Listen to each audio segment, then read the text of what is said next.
All right, welcome everyone to the Reconciliation in STEM event. It's my pleasure to welcome everyone. So hello, bonjour, tansi, tanishi, where you're joining from. We're so honored for you to join us, and we apologize for the technical difficulties, but we are all here and we're all ready to go. And so this event is being live streamed on YouTube and it will be recorded just for your information. And we're here to have a live panel discussion around the impact of reconciliation on the stories and careers of Indigenous community members working in a variety of STEM industries. And we're going to share our perspectives from our own lived experience. So my name is Jessica Vandenberg, and it's my honor to moderate for tonight. My pronouns are she and her. And I just would like to acknowledge that I'm joining from the Traditional Territory Treaty 6 here in Métis Nation Zone number 4 in Edmonton, Alberta. It's always an honor to honor the land. The land has held the hearts and footsteps of many generations of First Nations, Inuit and Métis peoples. But most importantly, the land has been with us before even people walked this earth, before they walked Turtle Island. And the land has nourished and protected us and embraced us. And we need to honor that relationship that we have with her. And so I'd like to honor her tonight. It's my pleasure to introduce Elder Annie. And so Elder Annie Smith St. George is joining us from Quebec. And I'm going to hand it over to her with a virtual offering of tobacco. And so please accept this for your kind prayers and guiding us from the spiritual sense tonight. And we will, of course, in person deliver you a tobacco offering as well. So Annie, if you wouldn't mind starting us off in a good way, please. Koi kakina, Annie Smith St. George, Kishkona Quadna de Cause, Kirganji Bio Chipa, Ishashi kakina, Awia Kwasunjama, Alga Kananishnabe Aki, Yabenuigo, Nishomisibaki Kumisabaki Big, Wasunjama get to know Ottawa, Eka Kinaguch. Your Anishinaabe Aki. Greetings, all of you, and welcome to the Algonquin territory. I'm happy and honored to be here to greet you, the land of my people, the Algonquin Anishinaabe territory, the land of my people, the land of my grandmothers, the land where I am now presently sitting, borders Ontario and Quebec. And in our language, we don't say Quebec, we say the territory. My grandmother lived where the Parliament Hill was, around that area. And in this area where I'm at, sitting at this moment. It's a very historic area where I'm at here now that the Creator's brought me to. So my house right here. Hi, and thank you so much, Elder Annie, for opening us up in a good way and for your words of wisdom and gratitude. We're so grateful that you could join us tonight for this event. Good. All right, so again, it's my pleasure and honor to be able to moderate this event. My name is Jessica Vandenberg, and my pronouns are she and her.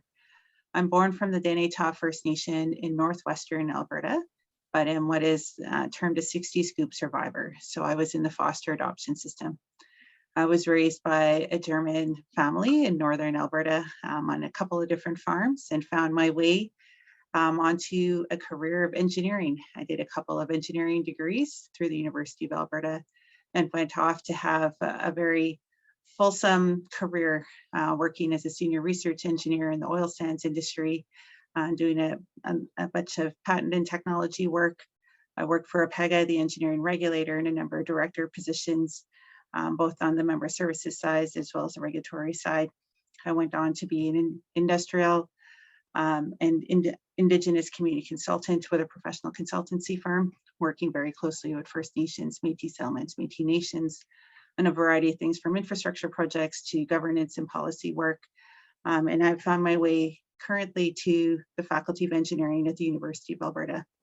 I sit as the Assistant Dean of Engineering, Community and Culture.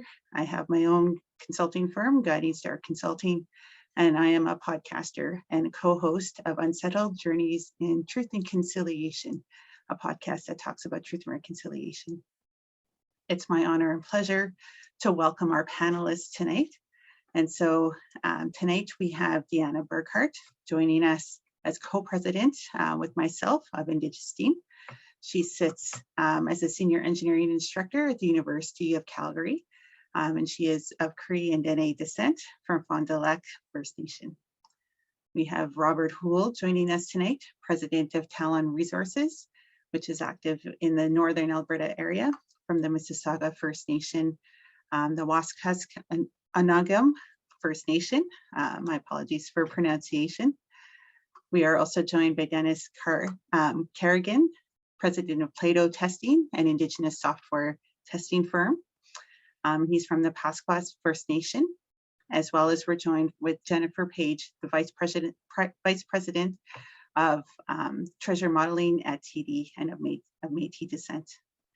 Before we jump into the first question, I just want to give a little information about our host and sponsoring organization, IndigeSTEAM. And so this is an Indigenous-led organization. We offer culturally relevant STEM programming to youth Indigenous. We also provide a space for professional STEM of Indigenous descent to network together and join together across this great nation. We work closely with ACES based out of the United States across Turtle Island. So as Indigenous STEM professionals, we can come together and we can support each other and really support those future generations that Elder Annie was talking about. We want to make sure that we create spaces for folks to really integrate their cultural knowledge with that of the STEM backgrounds and create this beautiful interwoven career that many of us walk in. These bridges that are able to see with two-eyed seeing, bridges between a number of different worlds so that we can all thrive, that we can create strong and vibrant communities, and that we can walk with our culture in a proud way amongst the different systems that we walk in. And so again, it's my great pleasure to host this event tonight and be moderator. And we'll open up with the first question. And then I'll invite each of the panelists to, if they want to say a little bit about themselves as they answer the first question, I welcome that space as well. So we are talking about reconciliation in STEM tonight. So the first question, of course, is what does reconciliation mean to you? And what does that mean in your career? And what does it mean on a personal level? And so I see Dennis first in circle. Please, if you don't mind unmuting, and you're welcome to answer. Thank you, Jessica, and Tansi, everyone. My name is Dennis Kerrigan. Pour ceux qui parlent le français, je m'appelle Denis Carignan. I'm situated just outside of Regina, Saskatchewan in Treaty 4 territory. And as Jessica mentioned, I'm a member of the Pasqua First Nation, which is a Cree and Saulteaux First Nation just in southern Saskatchewan. In terms of reconciliation for me, it's something that I've thought about a lot over my career. I started out most of my career working as a public servant with the Government of Canada and working mostly with Indigenous communities in Saskatchewan primarily, and also in Atlantic Canada. So I've seen quite a bit of the world, and I know quite a lot about how our communities work and some of the struggles that we all face. I had always wondered, what can I do? And I think I went and joined the government to try and do something. For me, the great,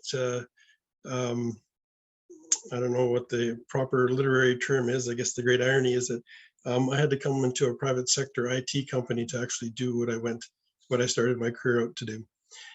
For me, I work in the IT services industry, which is probably one of the most competitive industries in the world. We compete with companies across the world. The work that we do is portable, and it can be done anywhere in the world. So for me, when it comes to reconciliation, it's really about acknowledging that we as Indigenous Canadians are maybe a little bit behind in terms of our engagement and our desire to, and our knowledge of what the opportunities exist inside of this industry. And I work in an industry where there are more job vacancies than there are people looking for jobs. And if we look at our communities, we often don't have enough jobs. So there's got to be a link that can be drawn between those two realities. And we'll call it happenstance, call it a happy accident. In 2015, I met a man from Fredericton, New Brunswick, that had built a company and basically to go across Canada and bring work to create a workforce in New Brunswick, a place where there was a lack of jobs. And we used that same model to build an Indigenous software testing company to go across Canada and across the world to bring work back to our communities. And for me, the reconciliation in our industry is really about change. And it's about understanding that we have to look at things, look at opportunities a bit differently, acknowledge that we have a role in our reality, and figure out what it is we need to do for ourselves in order to take advantage of opportunities that are around us that we maybe don't know about. And what I've discovered is that in all of our communities, we have an amazing collection of talented people and bright people that really all that we need is the opportunity to demonstrate who we are and what we can do.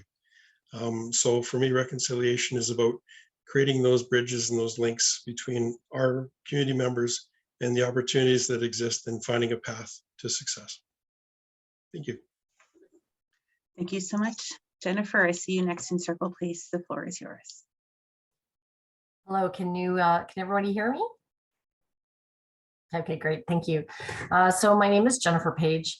I am of Métis descent. I'm from Manitoba Métis around the Red River settlement area. I was born and raised in Winnipeg, although I spent my formative years moving around the Prairie provinces. So I did a stint living in Saskatoon, Edmonton, Regina, and then back to Winnipeg. So it's wonderful to be in great company here. For myself, so my area of STEM really is, I'm in the financial services area. But my background actually started in economics. So I started my early years at the University of Manitoba, and I was very much grew up without a deep connection to my Métis roots. But I did, growing up and living in Winnipeg, going to university in Winnipeg, I saw a lot of the challenges and a lot of the stigma around me. And I think I was drawn to the study of economics because I really wanted to understand. I wanted to understand how things happened. I wanted to understand how things, in some cases, there was so much dichotomy between those who had wealth and those who didn't. And all of these things I was very curious about. At the same time, I loved mathematics. And I found that for me, I was also just drawn to the mathematics side of things, but I didn't really know where it would lead me. And so I really ended up in a situation where sort of by failure, maybe if you could, I took a course and I thought I was going to go down a path of accounting. I took a course in calculus and I failed it the first time. And I couldn't go down my path. And so I had to stop and decide, did I want to change my path or do I want to actually try again? And at the time I thought, I'm going to try again. And I wanted to prove to myself more than anyone that I think that I could do it. But in that process, I discovered that there was something else that I was really passionate about. And I started looking at a field of where I could do both. I didn't even know there was a field out there, but I started spending time with economics, looking at the area of finance and really understanding statistics, understanding data. And at the time, I think as a young person, for me, I wanted to give back. As you heard from the other panelists, as I got to know more about my family's history and my Indigenous roots, I wanted to know that I was going to be in a career that was meaningful and that gave back. And in many ways, I was torn because I thought, well, where does someone in economics go, or how do I give back if I end up in banking or financial services? And for me, I think it's taken a long time and a long journey, but I've realized now that there is a huge opportunity for those of us in the Indigenous who come from Indigenous communities and want to give back. And sometimes the unlikely place is where you can add the most value. And so from my standpoint, my goal in terms of reconciliation and what I can do now is really encouraging young individuals who are interested in aspects of finance or aspects of just data, statistics, technology, that the financial services side of the world is actually where you can give back. There's an opportunity to build. There's so many new things that need to be created, and having the ability to finance them and to grow your communities and to build something does come from having that opportunity to work on the inside of it. So for me now, what I'm really excited about is helping young individuals who are curious or interested in the field of science, math, advanced data and analytics, to consider the financial services areas. It's quite amazing. It's not as, it can be a really rewarding and fulfilling career. And it doesn't mean that you need to be an accountant anymore.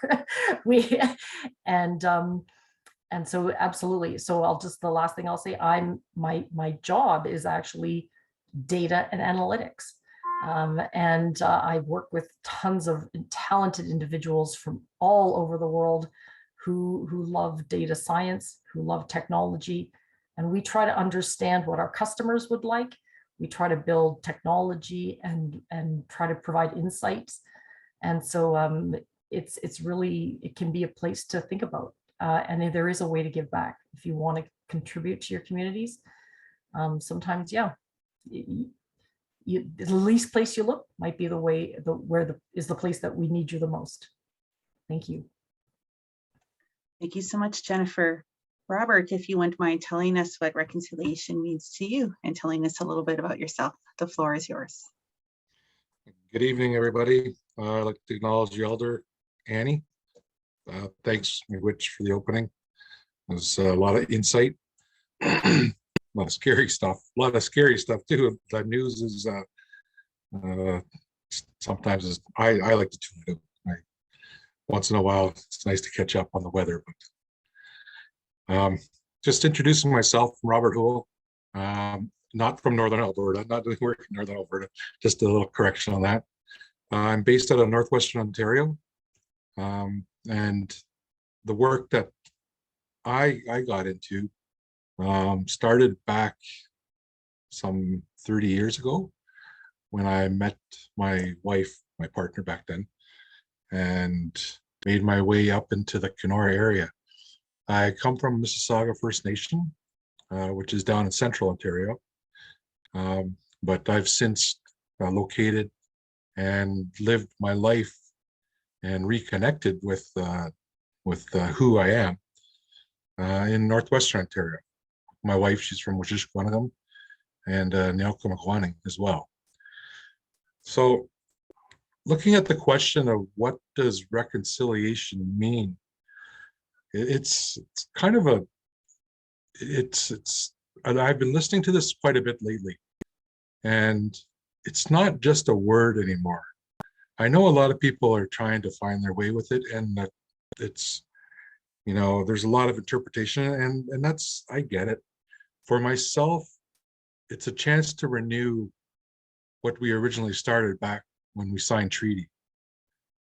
And taking it back to, the work that I guess the path that I found, and relating to what Dane was talking about, we started out on original paths, thinking, okay, we're going to change the world. We're going to be able to come out of school and, here we go. But your paths change so much heading into working for our communities that it takes you to a lot of places where you never expected to be. Luckily for me, I've been able to use these tools along with my education which is a background in business, which led to getting into basically a sciences side of things at the end of it, where I am now. It allowed me to see a lot of the landscape in a different fashion. So when you're talking about reconciliation, you know, when you're relating it to what the original treaties were, I'm not saying we're going to go back to, you know, 150 years ago to live, you know, that way. But I think it's important that moving forward, we conduct business in an open manner where if we're going to say we'll do something, we'll do it. And that's a very tough thing. That's a very tough thing to do in this world. But it's, you know, it's doable. And when you're talking about keeping people involved in the industry that I'm involved with, my company, I co-founded a company which specifically targeted engagement with First Nations.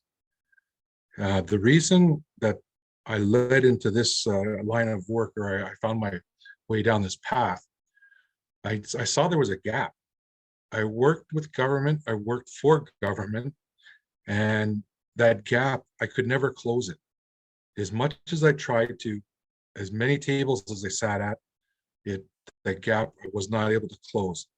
And the gap was gathering the youth to channel into the markets, or I guess systems that would be deemed useful. Now, I'm saying this in a sense where a lot of people, you know, are recruiting from overseas. We have a lot of smart people. Danny touched on this in our communities. We have a lot of resource there. And this gap, it still exists, but I'm trying. I know everyone at this table is trying.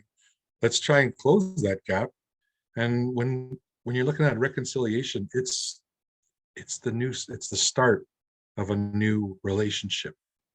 And looking at the engagement that I do with communities and the exploration companies that I work with, that's how we proceed, and that's how we carry our discussions.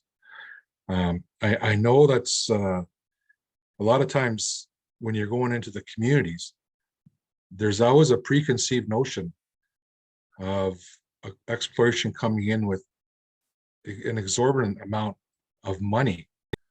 Well, the reality is you need to work towards getting to that point. And that's, you know, that's the fun I have with the business that I decided to get into. So looking at, I guess, once again, reconciliation is a chance to renew a relationship that originally was set out 100 years ago. Miigwech. Thank you so much. Deanna, please. I see you next in circle. The floor is yours. Thank you. Hi, Jessica. Thank you to all of our other panelists also that are here. Robert, what you just said about reconciliation and relationship is something that I really started to ground myself and center myself in. And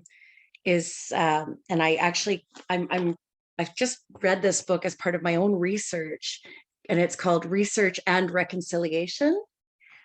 Because after 20 plus years in oil and gas as an engineer and technologist, I found myself in academia where I'm actually researching like theory behind social justice theories and connections. So I'll start with introducing myself, but I just wanted to say a specific thank you to Robert for talking about that relationship piece. And everybody has spoken of relationship up until this point. And thank you, Elder Annie. Your words just mean so much. And after 2 years of all of us experiencing a global pandemic, and then now what we're seeing on the international stage, I'm feeling a lot of tension in every space I go in. It's been a really difficult time. And so I'm deeply grateful for spaces like this that are created with prayer and the grounding and support of elders and community. So my name is Deanna Burgart. I am a 60 scoop survivor. I am from Treaty 8 territory. My family is Dane and Miccosukee. So I'm a member of the Fond du Lac First Nation, but my relatives, we're everywhere. And there's a Cree behind every tree, I think I've heard some family members say. But I do have relatives in Fond du Lac, Fort Chipewyan, and all across Turtle Island. And I've been on a journey myself of what I humbly term a self-decolonization. I was adopted into a non-Indigenous family, and my dad is a Scottish, my late father is Scottish Canadian, and my mom French Canadian from Northern Alberta. And I spent my formative years actually in Singapore. My dad worked in oil and gas his entire career, and I grew up overseas. And today, as I research equity and justice and the power of language and language in power and how people in power use language to exert power, I sometimes reflect on the fact that we refer to ourselves as expats, which is a terminology that's often used by predominantly Eurocentric folks who go overseas for work. And so you're in Singapore, or you're in Indonesia, or in your Malaysia or India or wherever, and you refer to yourself as an expat, where we would expect people to refer to themselves here in Canada as immigrants or landed immigrants, or and the dynamics and the implications of choosing to use the word expat as opposed to immigrant, which isn't the point of what I wanted to say, but these are the kinds of things that I have never spent my days thinking about. And now, like, it's my job, which is, if you had told me 7 years ago when I was working as an operations manager for a pipeline company that this would be my job, to really, and my goal is to really explore not only reconciliation, but the concept of belonging and the concept of how do we create spaces that welcome Indigenous worldviews, that welcome Indigenous youth, that welcome other marginalized groups, gender diverse folks, people with disabilities, neurodiversity. Engineering has always been very predominantly, I've always been kind of the odd one out. I'm a woman, Indigenous woman with a physical disability, with ADHD.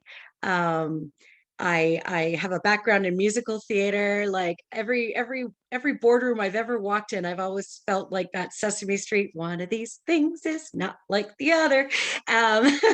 Who is this lady and who invited her and why is she doing an interpretive dance? Anyway, with that said, what I want is Indigenous youth to see that we have been scientists, we have been engineers, we have been mathematicians, we've been astronomers since time immemorial. And so I want my work and my idea, or my vision of reconciliation, is not only helping Indigenous youth see themselves in these professions, but helping these professions see Indigenous youth as belonging, helping the spaces that we work in, the spaces that we educate, to change the structures, the systems and the structures that really almost say you have to think this one way. You have to fit this Western hierarchical model of what science is. And really creating, and I love the term that I think was originally coined by the 2S LGBTQ plus community around brave spaces, as opposed to safe spaces. How do we create the opportunity for people to show up fully? Like, this is who I am emotionally, physically, mentally, spiritually, culturally. I can show up as a full person. And joining organizations like ACES, working with folks like Jessica with IndigeSTEAM, and attending other Indigenous-led events, I mean, it's just inherent that we don't ask people to compartmentalize parts of ourselves. And so to me, reconciliation is those actions that we are going to continue. There's no end game. It's a journey. It's the willingness to create those spaces together. Thank you so much, Deanna. As someone who walks in this space along with you folks, reconciliation is something that's near and dear to my heart for sure. And I heard another colleague talk about reconciliation also as a feeling. You can tell reconciliation is happening when, as an Indigenous person, you can feel seen. You feel seen in your true colors, in how you walk. And you really spoke to that, Deanna, in authenticity, looking for places of belonging, places of inclusivity, really acknowledging the truth of this country and the oppressive history that we have. And by acknowledging that we have a freedom in order to create something new, reciprocal relationships, walking together in a good way. And so the next set of questions that we're going to head into is a lot more around reconciliation in the business area. So we do know that Canada has oppressive history towards Indigenous people. We know that many countries in this world are undergoing decolonization as well, and that the United Nations put forward the Declaration on the Rights of Indigenous Peoples, or UNDRIP. We all have a role in reconciliation, and that Indigenous peoples make up about 5% of the population. And that true reconciliation really requires everyone to put forward an effort within their individual day-to-day lives, as collectives where we learn together within our families, within our communities, within our government systems, our healthcare, our legal systems, all sorts of industry sectors. And we need to really move towards meaningful consultation. We see this in the call to action number 92, which calls upon the corporate sector to do and adopt UNDRIP into their organizations, really have a commitment towards creating meaningful and authentic relationships with Indigenous peoples and communities, to ensure equitable access, provide awareness training and education for management and people and management and their employees. And so I'm very curious what you folks have seen in the industry sectors that you're in, how industry is walking with the calls to action, and how industry is moving towards reconciliation. Before I hop into the panelists, and we'll start with Jennifer this time, I see Elder Annie would like to provide us some wisdom. So Elder Annie, please, the floor is yours. And so Jennifer, we'll see you first in circle for this question around reconciliation in industry and the obligations of the business sector. So over to you, please. Absolutely. Thank you so much, Elder, for your remarks, because I couldn't have said it. I couldn't have expressed some of the things that you've indicated, and I see it. So I would say that in the finance industry that I'm in banking, I'm impressed that there does appear to be a very, very strong and genuine interest and commitment to trying to first and foremost make sure that the awareness is there. I, as an executive in the bank, I spend a lot of time making basically supporting the organization to try to make sure that we've got incredible material to help educate all of our employees.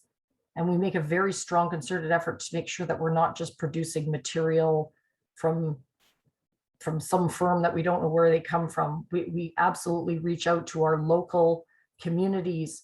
We look for firms that are led by Indigenous communities and those elders. And we have, oftentimes we will bring an elder on and really listen through our meetings. The other thing that we're trying to do is acknowledge that absolutely, from my perspective, though, it's many, many years of having a large organization which does not have a lot of representation. And so from my perspective, the real demonstration of commitment to the calls to action is changing that in a meaningful way and demonstrating true change in that space and seeing the numbers. So what I've been advocating for is, and again, on this idea of education, I think many times a lot of industries use formal education or formal titles or formal credentials as a way of continuing to sort of be exclusive and continue to hire from the same groups or the same universities or the same pools of individuals they always did. How many times have I heard, well, there's no talented, there's no one who has the right academic training, et cetera, et cetera. And so my view and what the industries need to do, and what I'm hopeful, because I'm starting to see, is a recognition that the academic training that someone might have had when they first finished college is one small minutia of the full breadth of talent and knowledge that they bring to the table. And that education and training is a lifelong journey. And so I've really been hopeful. Recently, we've been speaking about this, saying, you know, when we post a role, why does it have to say you must have university training or you must be trained in this specific field? Is the piece of paper truly the distinguishing factor? Because oftentimes when I go to, you know, cross-functional and interdisciplinary meetings like this, I meet individuals who are so talented and have so much a wealth of experience that absolutely that experience could have come from working in the industry all of these years, not from what they studied in their formal training. And everybody learns at a different pace. And sometimes when you're young, you don't know what you want, what you're really good at. Some of us get scared off because we don't learn the same way. Maybe we can't sit as easily in a classroom and listen to the math lesson. And so we think we're not good at math, only to find out later in our lives that actually, hey, we are pretty good at it when we understand the context or when we're passionate about a topic. So I believe that in my industry, in the financial services industry, really, truly, the calls to action need to be demonstrated by starting to understand that, you know, there's so much more that others and a breadth of experience can bring to the table. And it doesn't have to have the exact same specific economic or academic training that we think. And the more we look to other industries too, people who have demonstrated experience, that bring them into our industry, we're going to be a better industry and we're going to bring in more talent. That's truly, to me, what the change means. And we have to be bold about it. We can't just hire one or two each year. It really needs to be that. So I've seen some change that is keeping me hopeful, but it's going to be a journey. Thank you so much. Robert, I see you next in circle, please. The floor is yours. So much to say, such little time. Miigwech once again, Annie, for sharing. The real opportunity to build, I guess, communities and grow communities is what I see with this call to action under the TRC number 92. You know, meaningful consultation. That goes without saying. When we come upon a project in our business, and when I'm asked to go to a community, I'll make sure that I'll have a look and I'll go meet with the community and, you know, introduce the project as to what's happening. But further to that, prior even to me getting in there, the company that I decide to do work with, I'll make sure that we put in place, it used to be called CSR. I don't know what it's called nowadays. That used to be our guiding principles. Then that was back in the day when, you know, the community or the corporations were being started to be held accountable. And CSR is corporate social responsibility. McGill did a lot of training, and I went through that, and It was a lot of there was a lot of common sense. But the thing with common sense, it's not that common, especially in the industry that we work in. Now, looking at the sciences side, I guess this is what the discussion was to be, I guess we were to be speaking on. I made sure that everybody in that exploration company understood what our intent was and what we were trying to do with the community. Now, the document that I had is the guiding principle for how we would negotiate and how we would sit and talk with the communities. That went to the CEO right down through to the geos in the field, even the drillers. The drillers aren't typically part of the company. So understanding how exploration goes, that's how you gain access to a project. So when you're looking at, meaningful consultation, well, that becomes, you sit down and you speak the truth of what you're going to do. You cannot go in there, and the days have gone when you tell tall tales of, giving lots of money to the communities at the end of it. And meanwhile, the project would walk away and leave the community hanging. Those days have come and gone. So the one thing that I've been able to do, and I'm quite proud of it, is that, we've been able to identify meaningful consultation, and in the end also meaningful accommodation.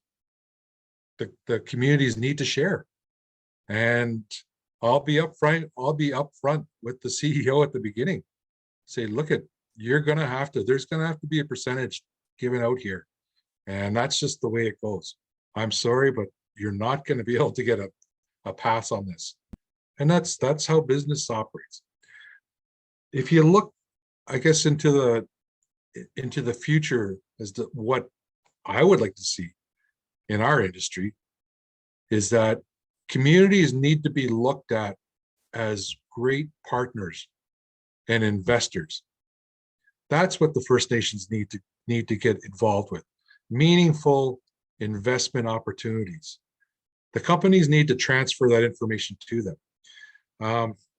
Earlier, Jennifer, you were speaking of standards and accreditations. Obviously, that is a stalling point. But you know what? I would never want to lower my standards. Those standards were put in place. I understand that we all reached different levels of learning. I don't know how to put this politically correct, but I spent 7 years post-secondary, so I was not exactly the most studious person, but I found my way. And what I've found is, even older people in the communities now, when we're going back, they're, I don't want to put numbers on it, but you're looking at 40, that age, where they're back in school. And hey, you know what? That's all the power to you. Takes everybody their own time and to find their path and find their way, but we don't cut them off. The door always needs to stay open. So as the project moves forward, that's what, in terms of this TRC action, I always see it as an opportunity. Now you're not only renewing your relations, we're trying to grow the communities, but we're not limiting based on accreditations, asked from the past. And you know what? CEOs and companies are totally getting this. And the reason being is the lack of workforce. That's the reality. Like, you try and find somebody that can come work. Chances are they're being swallowed up by a big, in our industry specifically, you're looking at, the big mines take everybody. We're exploration. We're not even a mine. So, to find somebody who's looking to work, it's a challenge. So that's the way I see, I guess, the call to action really getting some traction at the communities level. And for our youth, it's important for our youth to understand that, yeah, it's okay, you stay in school, but, don't give up, because it's always, you're gonna find your way. It just may take a little bit, you know, a little bit here. Oh, I don't like this, and but there will always be the way that we set up our programs in our industry, that where I work, is that, hey, the door's always open. We're always prepared to help, and our CEOs, you know, we'll put them through school. You know, there's a shortage of geos. That's it. Come on, bring them on. We need the geos, Mhm. because that gap is continuing to grow now, and you know, we got to close that. And I'm hoping Denny writes a program in place and gets something in place where we can shrink that gap. Miigwech. Thank you so much, Deanna. I see you next in circle, please. The floor is yours. Thanks, Jessica. Yeah, when I think about, I mean, I think back to like late 2015, early 2016, when I started looking at the calls to action and really thinking about what could that mean for engineering? What could that mean for extractive industries? And you know, hearing other people say, well, yeah, I looked at them and there's really none that apply to my particular field, or there's really none that are specific to engineering. And I'm like, have you read number 92? Because that's to like all of corporate Canada.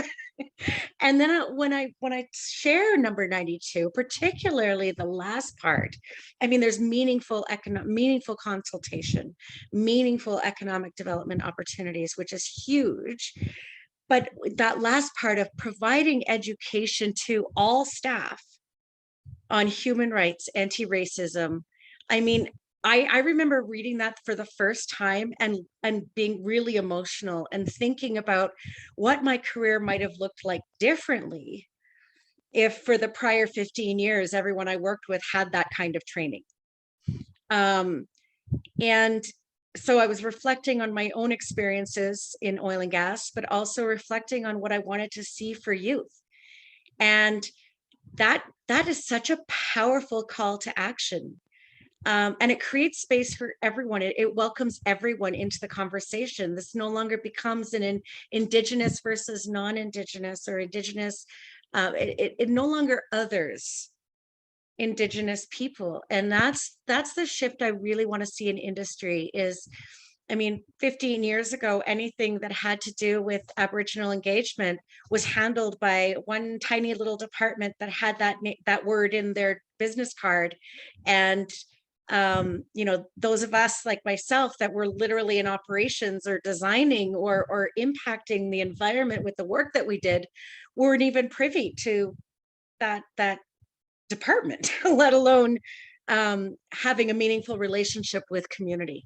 And I would love to see a day where we're not afraid to send engineers into communities, because you know, we need to teach our engineers how to build relationship and be in relationship with community and with the land. And that's the goal that I'm feeling blessed to be actually in the engineering education space now, because I do feel like there is a huge gap that like engineering graduates, and I've heard the same from architecture, I've heard the same from many other disciplines, that we spend so many years learning our trade and our specialties, and we spend so many years actually talking about environmental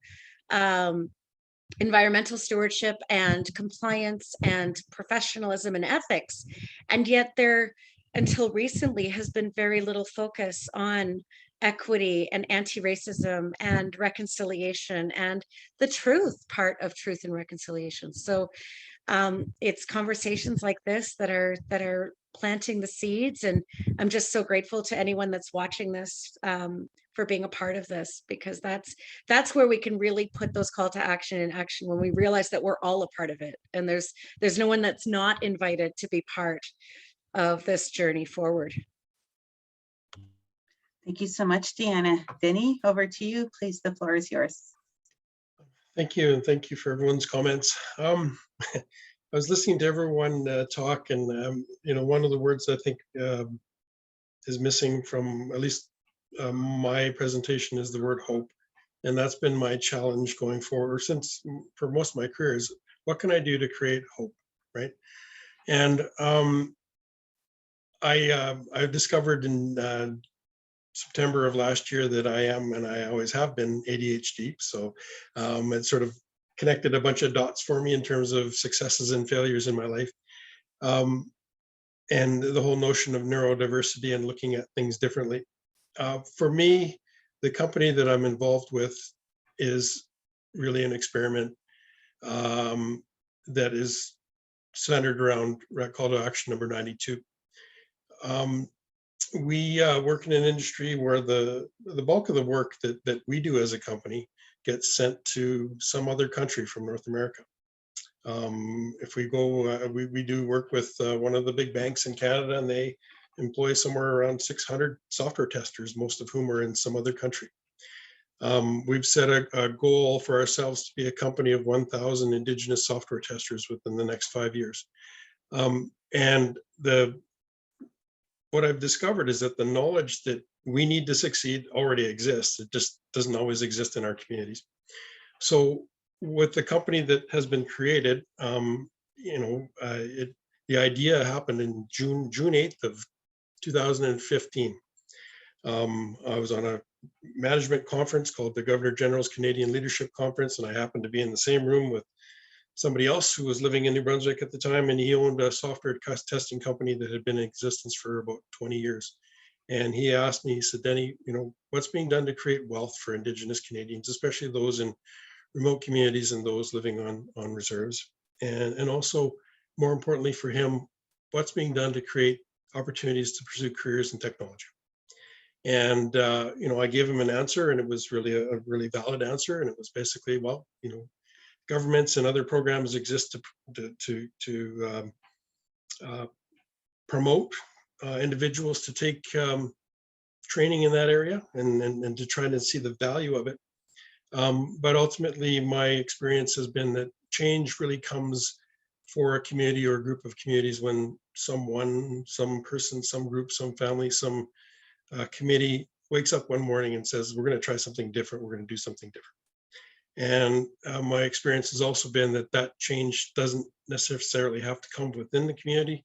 It can be somebody who's non-Indigenous, but they have to care and they have to be trusted. So the gentleman that I was speaking with, his name is Keith McIntosh. He said, business that I'm in, I have a very successful business. We go after the top tier of IT projects for a couple of reasons. One, the primary reason that he doesn't go after the work that goes offshore is that he can't source the labor force in Canada to do it, because people coming out of technology programs probably don't want to become software testers. They want to be developers, software architects. They want to go after the fancy positions, but there's work there. And really the only thing that's missing is, there's really no reason that work couldn't stay here and be done in more remote parts of our country. All we need is sustainable high-speed internet. We need a training course, so we basically need an investment in people. And it's a very competitive industry, so we need somebody to oversee that work to make sure that it's successful, so we can coach and mentor those new people through their careers to become basically autonomous and self-actualizing and driving their own careers. And that takes time. He said, what do you think about that? He says, I think my company could do that. There's no reason we couldn't. And I jokingly said, Keith, you build that company, I'll come work for you. The conference ended on June 12th of 2015. The TRC final report was tabled in the House of Commons that same week. We were in Ottawa for that. And I moved from New Brunswick back to Saskatchewan in August of that year, and I was happy at home, and got a phone call, and Keith phoned me. He said, Denny, remember that conversation we had? I said, yes. He says, well, I got my people together. We pulled together a training program. I talked to a group in New Brunswick called JEDI. They're the ISIT holder for the First Nations in New Brunswick. They want to have a technology program. We found 12 students. They started last week. And when are you coming to work for me? And I said, Keith, where did you get the money? How did you do this? He said, well, JEDI had some money, and where they didn't have enough, I put in my own money, because there's a business opportunity here and it's the right thing to do. So for me, hearing that from a non-Indigenous person who is willing to invest in people like my children it made it really easy to come and be a part of this. And I have a degree in English. I dabbled with computers, but I stayed away from them because they were too hard, right? It was easier for me to go somewhere else. And yet here I am 6 years later, in charge of a Indigenous software testing company that has built a training program. And we have 70 plus First Nation, Inuit, and Métis software testers across Canada. We have some that are in their 6th year of professional experience that are on that path to success. And what I've found with our dealings with industry is that there's a whole lot of appetite inside of our industry to make this work. And but there was disbelief. Like, how can you take a group of Indigenous people and train them, and after 8 months of training have them be successful in what they do? And we said, okay, give us a chance and we'll show you. And we've been doing that now for 6 years. And we're seeing, what we've discovered is a lot of companies in our industry they want to do something, but they didn't know how. So what we've created is really a vehicle for getting to the how, because part of the marketing is really, what we do is what you're going to buy anyways. So if you buy it from us, you help create a job and a career and change your life here in Canada. That's part of what we do. And so that has really gotten us a long way. Our company has tripled in size over the last, since COVID, really. And we're now at the situation where we're going to be training probably 100 testers this year and expanding our business. And we're now moving into other technology areas to train people in other areas. And it's really industry that's supporting us to do this.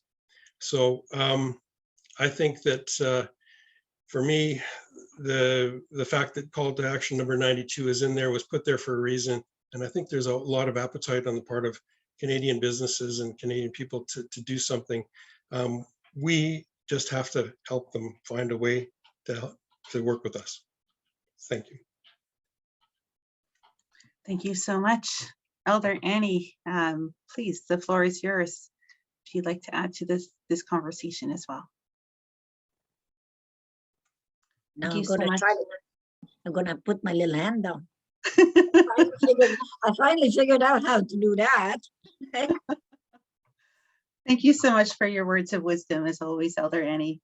There's so much in that last conversation that resonates with me. I heard tenets of putting the children at the center, putting youth at the center, building that capacity.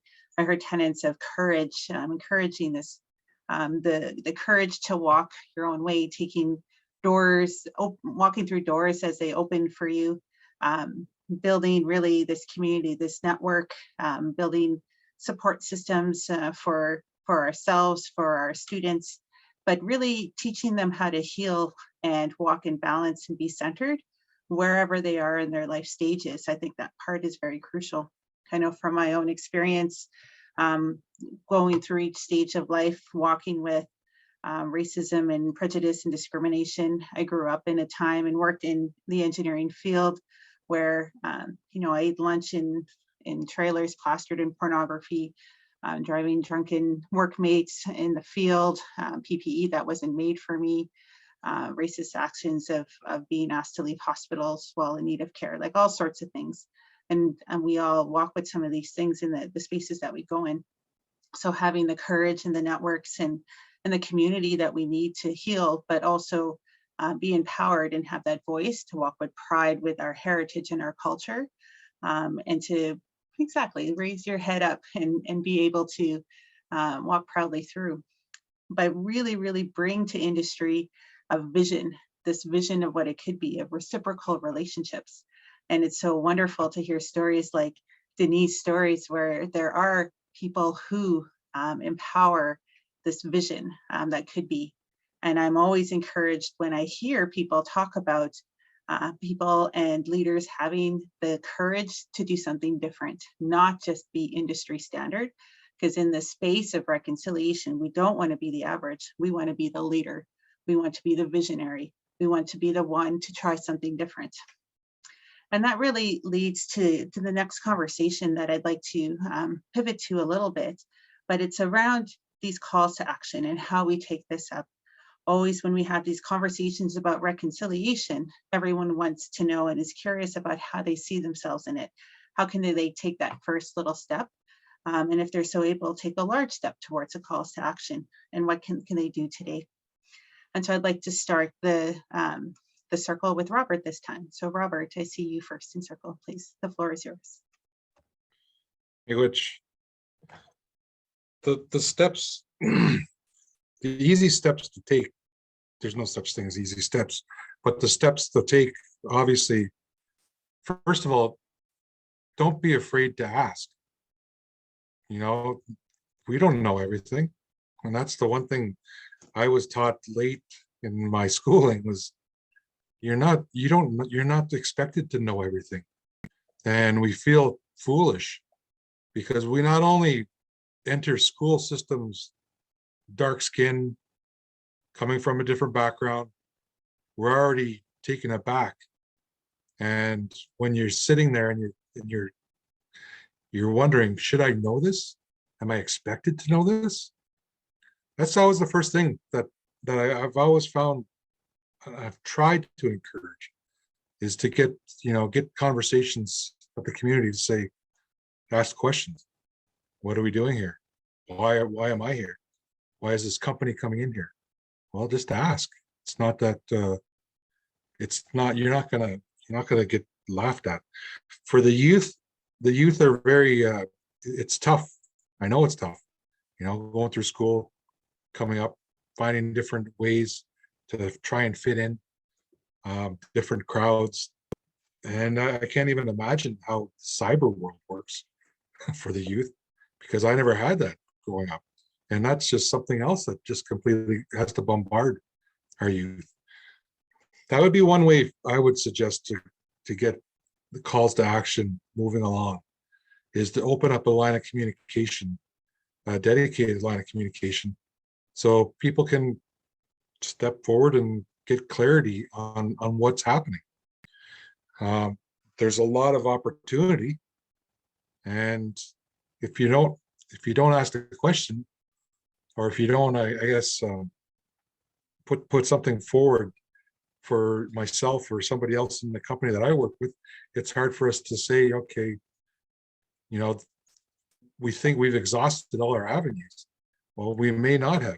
So that's one way I could see, I guess, getting things rolling along. As for the racism part, it's going to be there. That's just the reality of the ugly world we live in. And you need to be strong. Like, we need to teach, well, not teach our kids. Like, I can share experiences like everybody else, I'm sure. But it's just providing that avenue for our kids to feel safe. The youth need to be, they're not made fun of, but more what Elder Annie was saying, encourage. Just make sure that, give them a hand up. Don't give them a hand out. Make sure there's always a hand up prepared. That's how I would say that we get, one of the ways I would say getting the calls to action started. Which. Thank you so much, Deanna. I see you next in circle, please. The floor is yours. Thank you. I would say in terms of steps going forward, what can you do? And I'm speaking to anyone that's listening, whether you're Indigenous or non-Indigenous, or however you identify, Nia, Cree, Dene, is practice three, okay, few key tenets that have really helped me on this journey, because it's not been easy as a 60 scoop survivor, and really trying to unlearn and learn and connect, is that journey of self forgiveness and self acceptance, self-humility, and just that openness and willingness to continue to learn and continue on that journey. Because if we fall into that shame spiral of things that we didn't know, it can stop that connection. And I feel like I've gone from this very colonized upbringing to finding my birth family and feeling like I had these two dichotomies inside me of I was trying to reconcile within myself. And I'm not there, and I don't think I'll ever be there. There is no there, but I am much, I feel like a much more whole person now. And I feel like these connections, Jessica, knowing you these past few years, Rob, everyone that I've had the chance to meet, I feel like we've had the blessed opportunity to weave our stories together, and learn that we're all on this journey. And so in terms of implementing the calls to action, if you haven't read calls to action, I guess step one would be to read them, and think within your sphere of influence. So because it doesn't have to be, there is no prescription, there is no something outside of us that I should go do tomorrow that I'm not doing now. I ask you to reflect on what is your sphere of influence, and how can you be that voice? How can you open doors?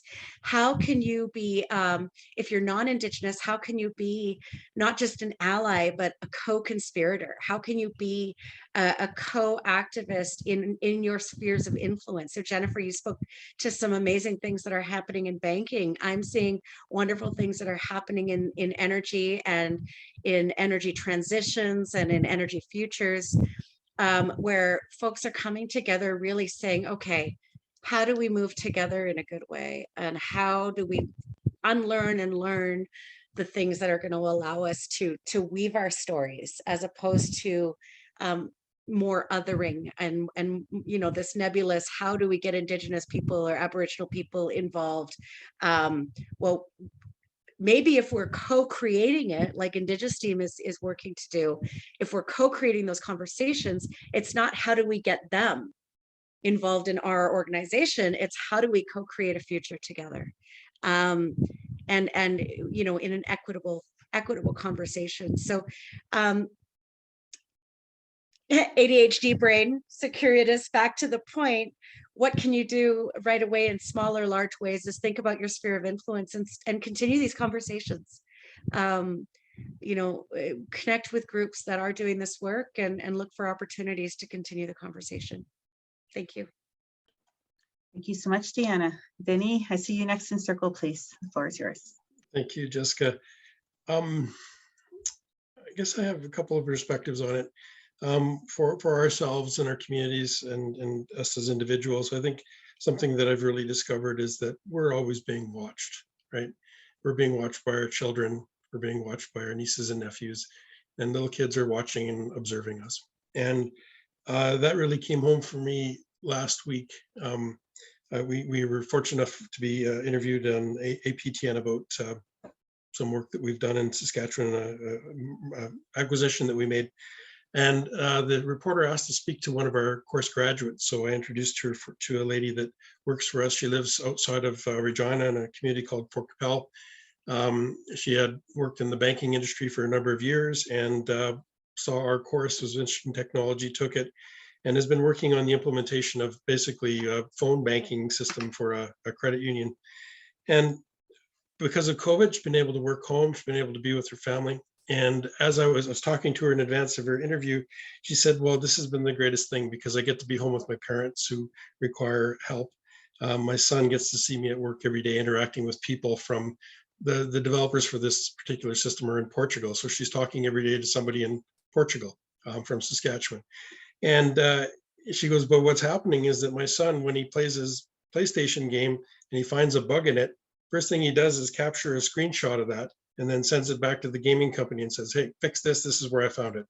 And somebody asked me a couple of weeks ago, what does success look like for us 10 years down the road?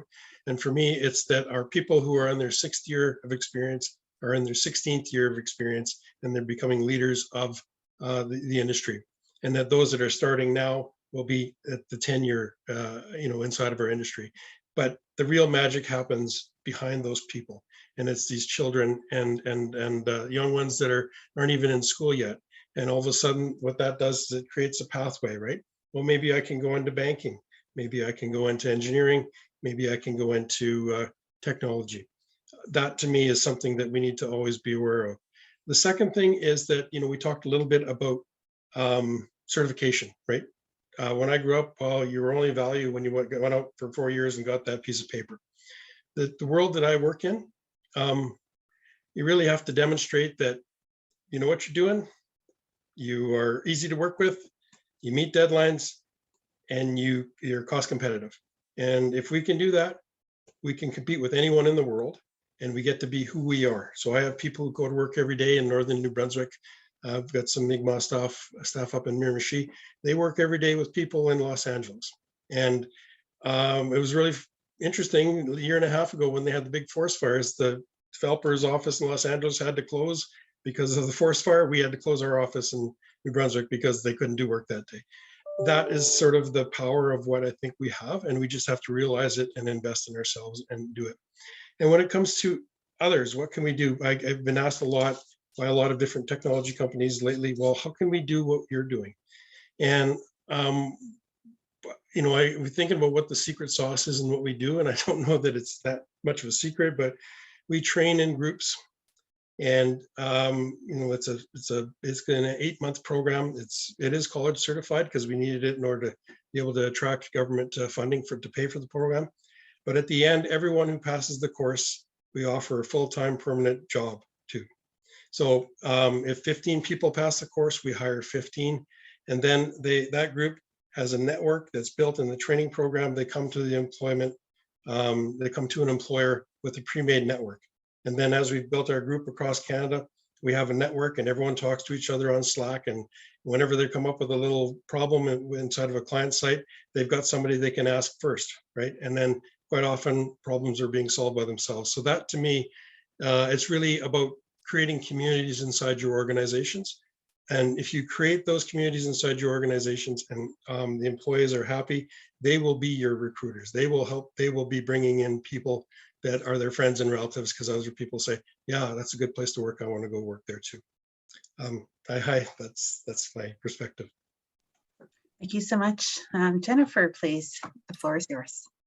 I'm just absolutely thrilled. I think Robert and Denise said this exactly the same thing as what I was trying to get across about training, and maybe I wasn't quite as eloquent as you were. I think the importance is that, and what can we do to sort of in our own small way.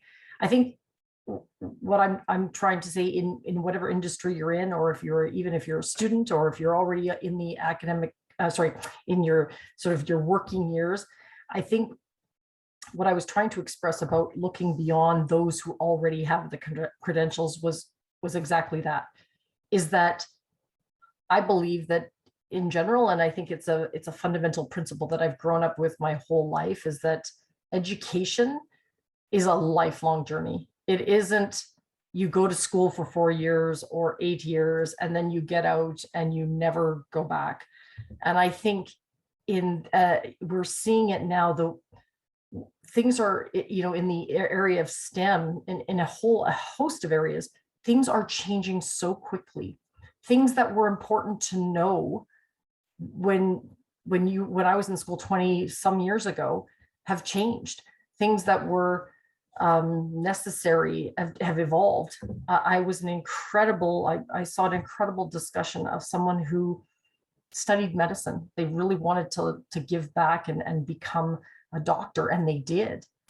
And ultimately, interestingly enough, they found themselves later on in the world of advanced data and analytics in the medical profession, using computer science and using huge, vast amount of data to actually understand patterns and of behavior in order to be to heal and to help.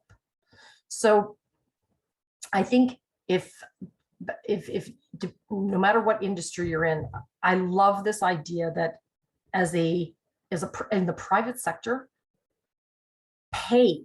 So look for talent, recognize that people come from lots of different backgrounds, but if they put up their hand to say, I would love to come into your industry and I would love to take the courses and train, and the time can be different. So I think one of the things that I was super honored and pleased at TD is that we are on a journey to actually become much more advanced data and analytics and more technologically savvy as a bank. And one of the things we committed to is we told our employees, if your job is automated, it changes, you absolutely, we will train you. And we've got tons of courses online, things that they'll send you to. We're putting, an investment in you to learn something new. Put up your hand, you want to learn it, go for it. And I've had to learn things that I didn't even know. I thought I was pretty mathematically and technically savvy. You haven't seen me try to work Zoom. Apparently, there's a lot of training I still need. So I really believe that, and the last piece is that the partnership between industry and academia. I think for me, I don't think I would have been as excited and interested and engaged at my age if I hadn't kept those connections. So in my field of quantitative finance, I have stayed very close to the academic programs that are training. I sit on their advisory boards. I listen to what they're teaching the students, and I share what we're the problems or the things we're trying to do in industry. And I strongly recommend anybody who's out there in the workforce today, or if you're in academia, your small step is forge those relationships, because they are going to pay off in spades. You're going to get the young students who aren't sure what they want to do. And if you're already in the industry, you're going to look at maybe opportunities to create a training program through a college or university curated for what you need, so that you can get your employees that certification.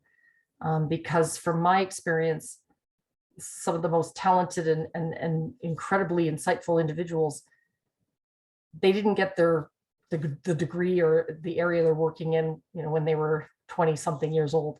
It was, they might have gone back and done multiple different degrees over their lifetime. So I really believe that, just for me, what you can do is, if you're in industry and you've been away from your local college or university, try to kick up an opportunity to connect, see if there's a training opportunity there.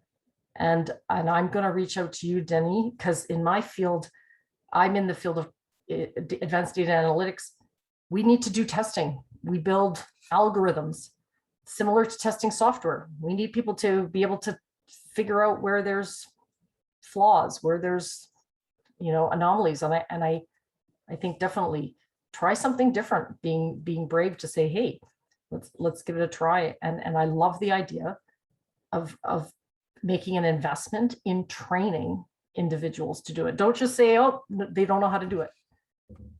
Invest in training them. I love it. Thank you. Thank you so much. Just to add my few thoughts before handing it over to you, Elder Annie, for your thoughts on this as well. With all of this that you folks have talked about, it really makes me think about a number of things. First of all, that even just with this panel, with everyone here, you can see what was already said today, that the capability exists. The capability exists in all of our people. We know that. It's just the support systems need to be there. The doors need to be open, eyes need to be opened, people need to listen, and people need to create that opportunity. And I know, I think very hard on what I've been fortunate to learn from people in my life, my mentors, my elders that I've talked with, knowledge keepers, who talk about the medicine wheel, teaching that we're meant to change. Like the seasons, we're meant to change, we're meant to grow. And embracing that is a very important piece of it. So when we are meeting youth where they're at, we know that they're meant to grow with experiences. So let's set the stage for them to go through those experiences and make sure that we're there to support them should they fall or fail or have questions, or so that they don't feel alone, that they feel included, that they have this belonging, this community belonging around them. And I heard that tenet of building community within your organizations, within your conversations as well. But also learning how to walk in balance. What does that mean for being able to walk in balance with your physical, mental, emotional, spiritual selves within the workplace, outside the workplace?